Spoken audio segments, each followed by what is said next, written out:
The tray of ribeye steaks was growing cold in my hands, the cast iron still ticking from the heat of the grill. Through the French doors I could see them clearly, 4 men lounging on the teak furniture I'd chosen, drinking the 2016 Chateau Margaux I'd been saving for our 15th anniversary, laughing like they'd earned every drop. Dominic's voice floated out, lazy and smug, the way it always sounded after 3 glasses.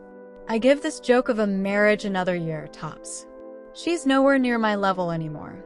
The others roared. Nathan raised his glass. Trevor slapped the table. Marcus lifted his feet, still in those ridiculous tasseled loafers, and planted them on the cream ottoman I'd imported from Milan. The leather sighed under the insult. I stood behind the pillar, invisible, the platter heavy enough to bruise my palms. 30 seconds. Maybe 40. Long enough for every word to carve itself into me like initials on a tree.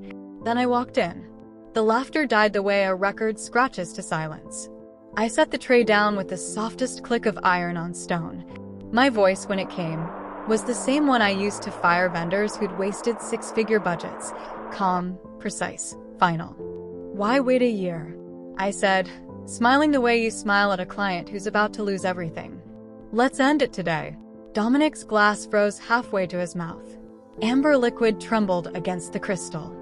I turned and walked back through the doors. I did not run. I did not slam anything. I simply left the 4 of them drowning in the echo of their own cruelty. By the time I reached the bedroom, the suitcase was already open on the bed like it had been waiting for this moment for years. I packed the way I closed deals, efficiently, without sentiment. The black Roland Mouret dress I wore when we hit 8 figures. The diamond studs I bought myself after the Morrison win because Dominic had forgotten our anniversary again. The Hermes Kelly he once joked was compensation for putting up with him. Every item a milestone he'd never celebrated. Downstairs, the whispers turned frantic. Chairs scraped. Someone dropped a glass. I heard the shatter like distant applause. Dominic appeared in the doorway, hair wild, cheeks flushed with wine and panic. Nathan hovered behind him like a guilty dog. Ruby. There's nothing to discuss, I said, zipping the toiletry bag. You've made your position clear. I'm beneath you. Our marriage is a joke. You've been meeting Derek Pohl's son for months. Shall I go on? His mouth opened, closed. For once, the man who always had a pitch had no words. I slung the laptop bag over my shoulder, the one that held every contract, every client file, every password. I know about the shadow account you opened in January. I know you've been telling investors I'm emotionally unstable. I know everything, Dominic. Someone finally grew a conscience. Nathan stepped forward, shoulders squared like a man walking to his own execution. That was me, he said quietly. I've been sending her screenshots for 3 weeks. Every message. Every plan. Project Gaslight, you called it. Dominic spun on him, face purpling. You traitorous. Careful, I said softly. That's the father of 3 whose college funds you were planning to raid. Choose your next words wisely. Trevor and Marcus had crept upstairs by then, drawn by the implosion they'd helped engineer. They looked small suddenly, like boys caught stealing.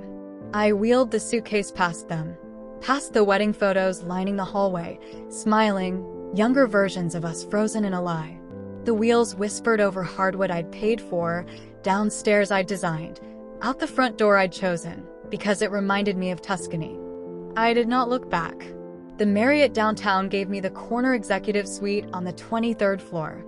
I paid with the black Amex Dominic didn't know existed, funded by bonuses I'd quietly funneled into an account he could never touch. Financial oxygen, I'd learned, is the only kind that matters when the air turns toxic. My phone detonated. First anger, where the hell are you? Then bargaining, baby, you misunderstood everything. Then fake contrition. I was drunk, venting, I didn't mean it. Finally, the mask slipped entirely. If you humiliate me, I will burn the company to the ground and salt the earth. I took a shower so hot it felt like penance, stood under the water until my skin went pink and my tears ran out. Then I dried off, wrapped myself in the hotel robe, and called Patricia Winters. She answered on the second ring. I've been expecting you, she said, voice like expensive scotch. Nathan Blackstone sent me a rather comprehensive briefing. 8 o'clock tomorrow work. I slept 3 hours, maybe 4. When the sun rose over the city I'd fought to conquer, I dressed in the black suit, the one I'd worn the day Samsung signed, and went to war. Nathan was already in the office at 6, arranging evidence like a man building a cathedral out of guilt. 3 bankers' boxes sat on the conference table. Manila folders labeled in Dominic's handwriting. Emotional instability. Marital abandonment. Financial mismanagement, hers. Inside, printed emails I'd sent about normal 12-hour workdays annotated with his red pen delusions. Photos of me at my desk at 10 p.m. taken through the window like I was under surveillance. A shot from my sister's birthday where he'd circled my 2 glasses of wine and written early signs of alcoholism. I laughed when I saw that one. It was the first time I'd laughed in weeks. By 10, the board filed in. Dominic arrived last, wearing the Tom Ford suit I'd bought him for our 10th anniversary, looking like a man who still believed the costume was armor. He opened his mouth to deliver the speech he'd clearly rehearsed, something about my concerning behavior, my instability, but Margaret Chin lifted one manicured hand. "We've reviewed the documentation, Dominic," she said. "All of it." I clicked to the first slide. A screenshot of his group chat, time-stamped 3 weeks ago. "Dominic, need to create a pattern of erratic behavior, even if we have to manufacture it." Another slide, revenue breakdown. My column, 17 major contracts, $32 million closed in 24 months. His column, 0. A perfect, blinding white space. James Harrison from Morrison Industries cleared his throat. "For the record," he said, not looking at Dominic, "your company never once considered you a factor in our decision. Every innovation, every campaign adjustment, every late-night save, that was Ruby. We tolerated you out of respect for her." The final slide, incorporation papers for Morrison Strategic Solutions, filed in Delaware 2 months ago. A shadow company with a name close enough to confuse clients and far enough to dodge lawsuits. Margaret stood. "We'll reconvene tomorrow to formalize the leadership transition. Patricia has a buyout offer I suggest you consider carefully.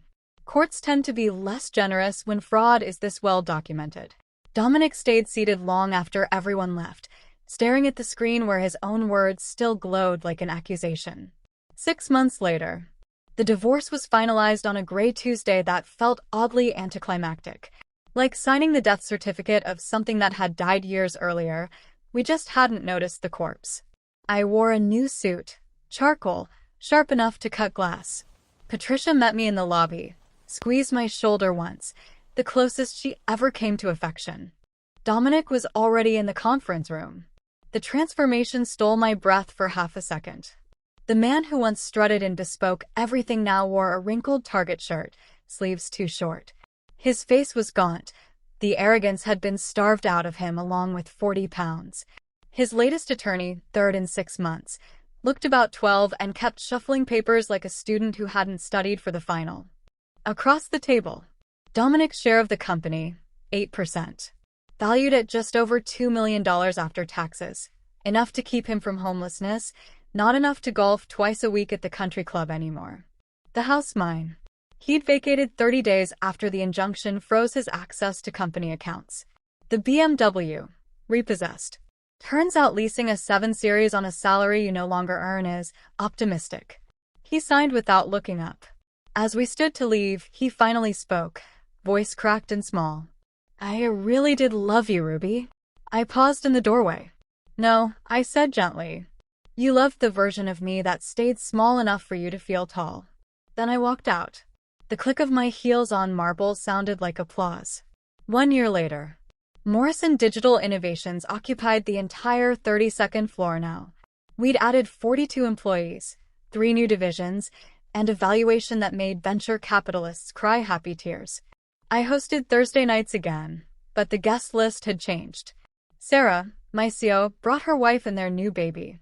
Nathan, promoted to president, still flinched whenever I looked at him too long, but he'd earned his redemption one 80-hour week at a time. Margaret Chin came sometimes, sipping the same Chateau Margaux I'd replaced tenfold. We laughed loud and often. No one put their feet on the furniture. Some nights I stood on my new balcony, higher than the old one, with a view clear to the water, and thought about the woman who once carried cold steaks while her husband planned her ruin. I didn't miss her. I respected her. She'd smiled, said the perfect line, and walked away with everything that mattered. And she never looked back.